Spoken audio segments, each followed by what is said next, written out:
दोस्तों, आपने कहावत तो सुनी होगी कि जैसा कर्म करोगे वैसा ही फल पाओगे।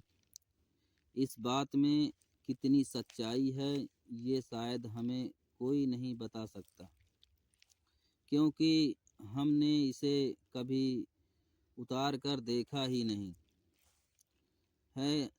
हम कहते हैं, पर पर हमने सुना भी होगा कि अच्छे कर्मों का फल अच्छा ही होता है। लेकिन मेरा आपसे एक सवाल है कि आप इस पर पूर्ण रूप से विश्वास कर सकते हैं।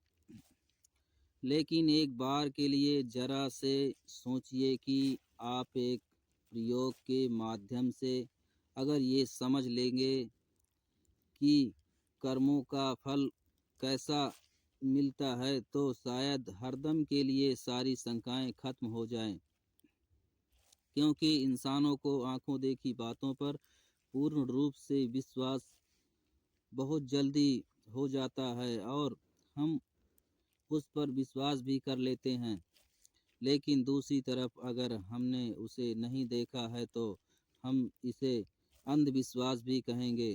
तो आज की ये कहानी हमें कुछ ऐसा ही ज्ञान देने वाली है। आज आपको ये पता चलेगा कि कर्मों का एक ऐसा विज्ञान भी है जिसे जानने के बाद आप अपने कर्मों के माध्यम से अपने जीवन में सफलता हासिल कर सकते हैं। आपका दिमाग भी ये मानने पर विवश हो जाएगा कि कर्मों का फल अवश्य मिलता है। इस कहानी को शुरू करने से पहले मेरी आपसे एक छोटी सी विनती है। यदि आप हमारे चैनल पर नए हैं तो चैनल को सब्सक्राइब और घंटी बटन को जरूर दबा दीजिएगा। एक समय की बात है, किसी नगरी में एक महान बौद्ध भिक्षु रहा करते थे।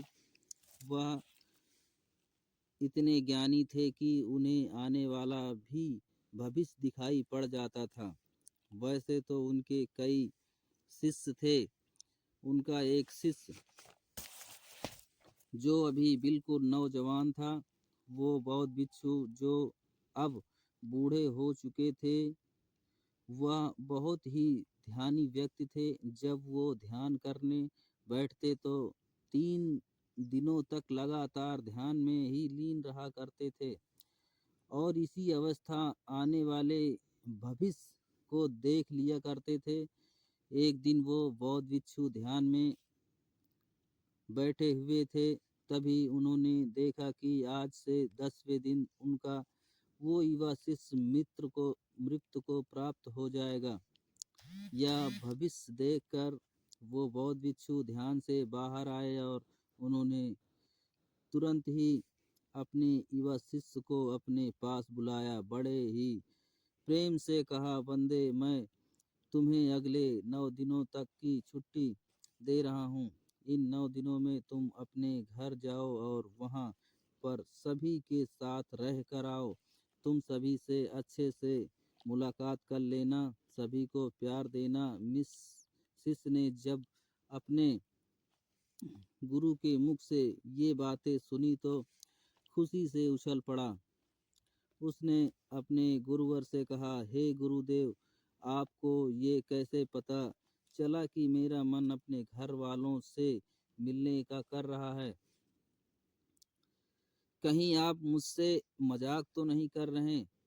तो इस पर वो बौद्ध भिक्षु अपने शिष्य से कहते हैं, नहीं भंते, मैं तुम्हें सच कह रहा हूँ। तुम इन 9 दिनों अपने घर पर रहकर सभी से मिलकर आ सकते हो, लेकिन मेरी बस एक बात याद रखना कि तुम्हें 10वें दिन शाम होने तक यहाँ पर वापस आना होगा।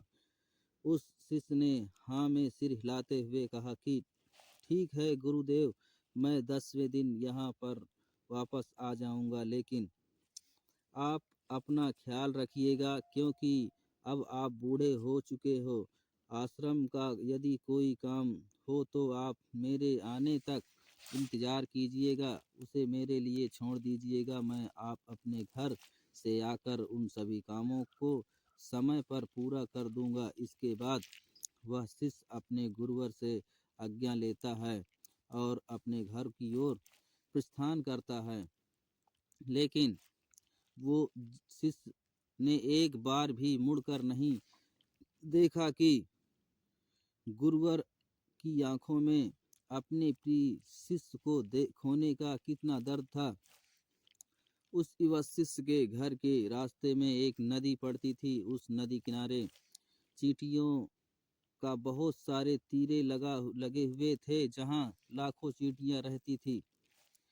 उनमें से कुछ चींटियां लगातार बिले में के अंदर जा रही थी और वहीं कुछ चींटियां उस बिले से बाहर आ रही थी, जिसमें से कुछ चींटियां एक दूसरे से टकरा कर अपना रास्ता बदल लिया करती थी। सब देखकर वो शिष्य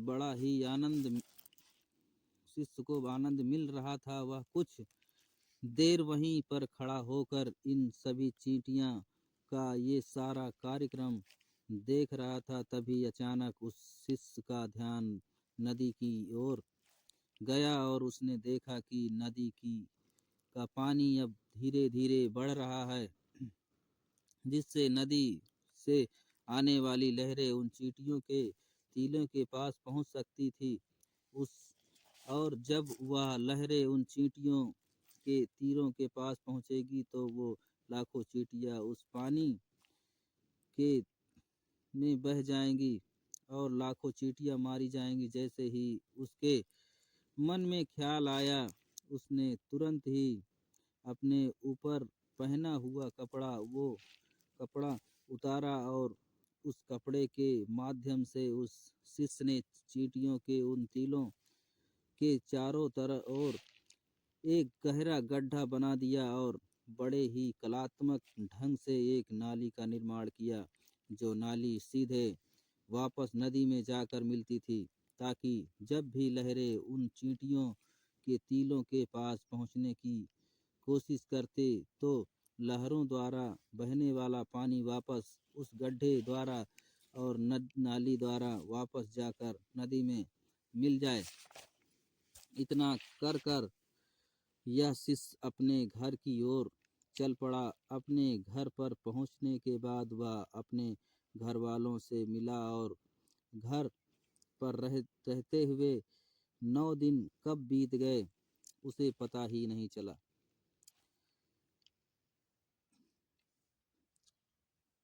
और तभी उसे याद आया कि उसे कल तक गुरुवर के आश्रम में लौटना होगा, जैसा कि उसके गुरुवर ने उसे आदेश दिया था। उसने अगले दिन सुबह ही आश्रम के लिए तैयारियां शुरू कर दी थी और जैसे ही सूरज की रोशनी दिखाई देने लगी, वह आश्रम की ओर बिल्कुल निकल पड़ा। उसे उम्मीद थी कि शाम तक आश्रम पहुंच जाएगा। धीरे धीरे चलते चलते शाम हो चुकी थी।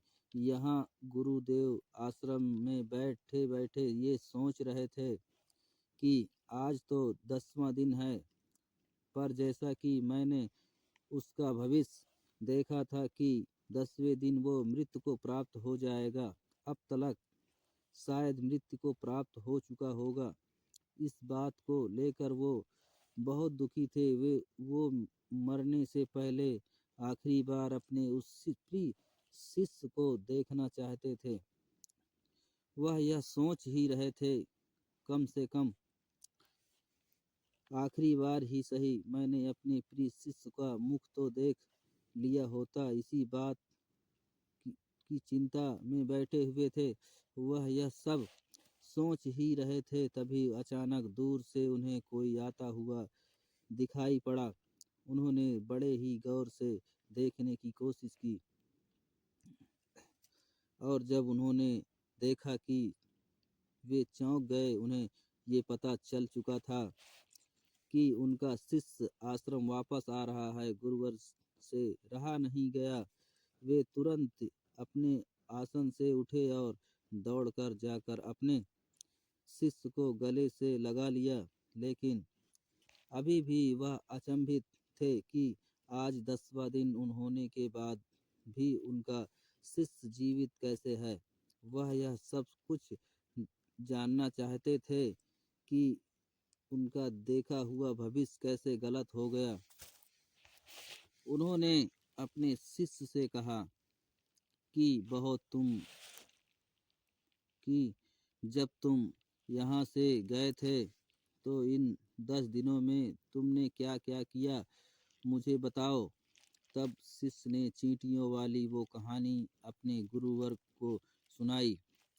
कहानी सुनते ही उन गुरुवर वे समझ में सब आ चुका था कि उनके इस शिष्य ने उन लाखों चींटियों की जान बचाई थी और इसी नेक परिणाम स्वरूप उनके शिष्य को एक लंबा और खुशहाल भरा जीवन प्राप्त हुआ है।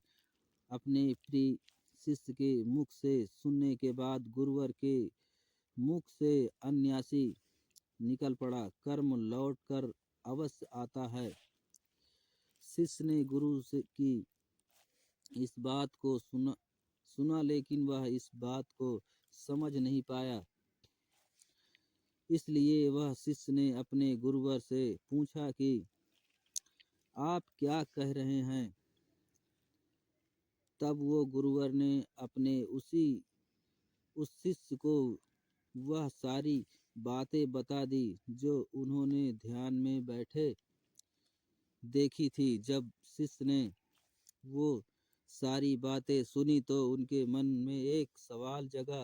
अपने गुरुवर से कहा, हे गुरुवर, जब आपको ये सारी बातें पहले से ही पता थी, जब आपने ध्यान पहले सब देख लिया था, तो आपने मुझे इसके बारे में क्यों नहीं बताया।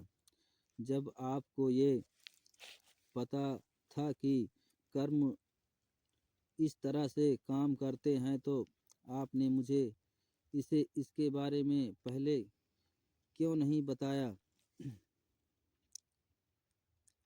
और कोई अच्छा कर्म क्यों नहीं करवाया ताकि मेरी आने वाली मृत्यु टल जाए। तो कृपा करके मुझे ये बताइए कि आपने ऐसा क्यों नहीं किया। मैंने तो अनजाने में ही उन चींटियों की मदद कर दी थी, जिसके परिणाम स्वरूप आपके सामने जिंदा खड़ा हूँ। लेकिन ये काम आप मुझे बताकर भी करवा सकते थे, तो फिर आपने ऐसा क्यों नहीं किया। इसके पीछे का क्या कारण है। आपने अपने उस शिष्य की इस बात को सुनकर गुरुवर मुस्कुराने लगे और कहते हैं कि भंते, यदि मैं इसके बारे में बता देता तो तुम्हारे मन में एक लालच होता और तुम अपना जीवन बचाने के लिए यह कार्य करते। लेकिन कर्म का फल यह नहीं है, बल्कि जब हम किसी भी कर्म को बिना किसी लालच के, बिना कुछ पाने के, बिना कुछ स्वार्थ के करते हैं, उसी को असली कर्म कहा जाता है। जिसके कर्म में करते हैं तुम्हारा कोई भी इच्छा जुड़ी नहीं होती, ऐसा काम बिना किसी इच्छा के किए जाते हैं, ऐसे ऐसे कर्म फलभूति होते हैं और इन्हीं को असली कर्म कहा जाता है। यदि मैं तुम्हें इसी कर्म को तुम्हारे मृत्यु को टालने के लिए करवाता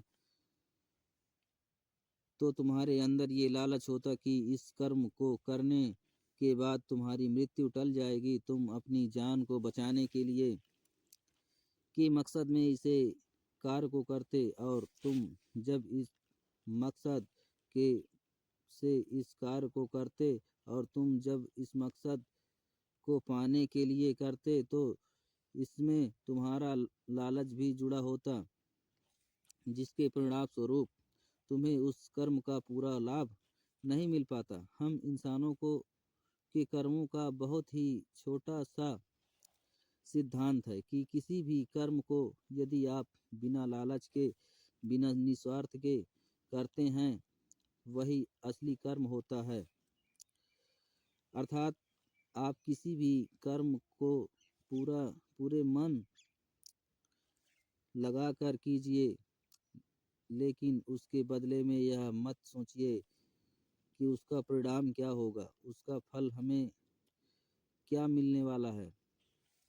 तुमने देखा होगा कि अक्सर जब कोई व्यक्ति दान करता है, उसके साथ उसका मन भी जुड़ा होता है। वह दान करते वक्त यह सोच रहा होता है, यदि मैं आज दान करूंगा तो भगवान मेरे साथ अवश्य अच्छा करेंगे, मुझे अच्छे फल मिलेंगे। और इसी तरह वह जिंदगी में बहुत सारे कर्म इसी तरीके से करता है, जिसके परिणाम स्वरूप हमें उस कर्म का पूरा लाभ मिल पाता और बाद में हम यह सोचते हैं हम तो अच्छे कर्म किए थे, लेकिन उन कर्मों का कोई फायदा हमें नहीं मिला। कर्मों का सिद्धांत एक मिथ्या है, झूठ है। जरा आप खुद एक बार के लिए सोचिए, जब आप किसी मंदिर में जाते हैं तो आपके मन में कुछ पाने की इच्छा अवश्य रहती है। आप सोचते हैं, यदि मैं आज भगवान के सामने हाथ जोड़कर ये मांग लूँगा तो मुझे वो अवश्य मिलेगा। आज मैं भगवान की पूजा करूँगा तो इसका फल अवश्य अच्छा मिलेगा। जब आप मंदिर के अंदर जाते हैं, प्रार्थना करते हैं, अपने दोनों हाथ जोड़ते हैं, आंखें बंद करके भगवान को ध्यान करने के बजाय आप अपने मन में उन इच्छाओं का ध्यान करते हैं, तो क्या आपकी ये प्रार्थना स्वीकार होती है? नहीं, क्योंकि प्रार्थना तो वही स्वीकार होती है जो मौन रूप से की जाती है, जिसमें आपके मन में कोई भी इच्छा न हो। आप उस समय केवल पूरे मन से भगवान को ध्यान करते हैं, उन सभी चीज़ों के लिए जो आज तक आपको भगवान ने दी है, और वो भी किसी स्वार्थ के। ऐसी प्रार्थनाएं स्वीकार होती हैं। जब आप मंदिर में जाएं तो अपना आपको ये भी एक भिखारी नहीं, एक राजा की तरह जाना चाहिए, ताकि आपके पास आपके मन को लगे कि आपके पास वो सब कुछ है जो आपको भगवान ने दिया है। इसके लिए भगवान का धन्यवाद करना चाहिए, तभी आपकी प्रार्थना स्वीकार होगी। लेकिन ऐसा करना भी थोड़ा सा मुश्किल है, क्योंकि जब भी आप कोई भी काम करते, सबसे पहले हम हमारे मन में फल की चिंता अवश्य होती है। आपके मन में ये सवाल अवश्य आएगा कि मैं ऐसा क्या काम करूं जिससे मैं अपना मनचाहा फल प्राप्त कर सकूं। इसलिए जब भी भगवान को ध्यान कर रहे तो अपने मन में कोई इच्छा न रखें। अपने मन को मौन बनाने की कोशिश करें। अपने मन को शांत बनाएं और वर्तमान में रहकर बिना भविष्य की चिंता किए बिना बस कार्य करते जाएं। पर याद रखिएगा, उस कार्य को करने के पीछे आपका उद्देश्य अच्छा होना चाहिए। उसका फल अवश्य ही अच्छा मिलेगा। और हाँ, ये याद जरूर रखिएगा कि यदि आप फल के बारे में ही सोचते रहते हैं तो आप एक ना एक दिन गलत दिशा में फंस ही जाएंगे। हो सकता है आपके मन में अब ये सवाल आ रहा होगा कि दूसरा व्यक्ति आपका बुरा चाहता है। तो दोस्तों, यहाँ पर भगवत गीता में भगवान श्री कृष्ण ने कहा है कि कोई हमारा बुरा करना चाहता है तो उसके कर्मों में लिखा जाएगा। हम क्यों भला किसी का बुरा सोचकर अपने कर्म अपने वक्त को खराब करें। अर्थात जो भी कर्म उसने किए हैं उसकी सजा उसको मिलेगी। आप अच्छी सोच रखिए, अच्छा उद्देश्य रखिए और अपने कर्म को करते जाइए, क्योंकि दोस्तों, कर्म ही वो ऐसी फसल है जिसे इंसान की हर हालत में काटना ही पड़ता है। इसलिए हमेशा अच्छे बीज बोइए ताकि फसल भी अच्छी हो। उम्मीद है कि आज की ये इस वीडियो से आज ज़रूर कुछ न कुछ सीखा होगा। तो आप की इस की वीडियो की लाइक और सब्सक्राइब और अपने दोस्तों के साथ शेयर ज़रूर कीजिएगा, और ऐसे ही सपोर्ट करने के लिए चैनल को सब्सक्राइब और घंटी बटन को ज़रूर दबा दीजिएगा। चलिए मिलते हैं ऐसे एक और वीडियो, तब तक के लिए अपना ख्याल रखें। धन्यवाद।